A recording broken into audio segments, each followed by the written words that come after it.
hosil bo'ladigan mahsulot yetarli bo'ladi. Gidroponik usulda hayvonlarni boqishni boshlaganimizga mana yaqin 7 oydan o'tyapti, lekin 7 oylik natija juda ham zo'r. Masalan, ayniqsa zotdor mollarda mikrobakterioz kasalligi bor. Qishloq xo'jalik hayvonlarining tez qochishi sababi bitta mol agar 1 yilda normal bola bermasa, u chorvachilikka zararga ishlab qoladi-da.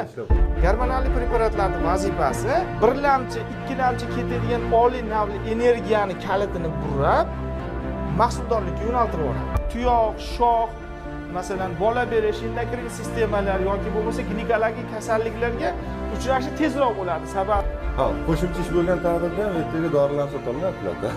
Masalan, avariya holatlar bo'lib qoladi.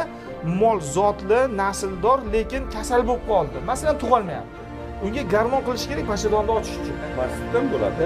Albatta mastlik bo'ladi. Chunki garmon ishlab chiqib ketgandan keyin uni o'rnini qoplash kerak.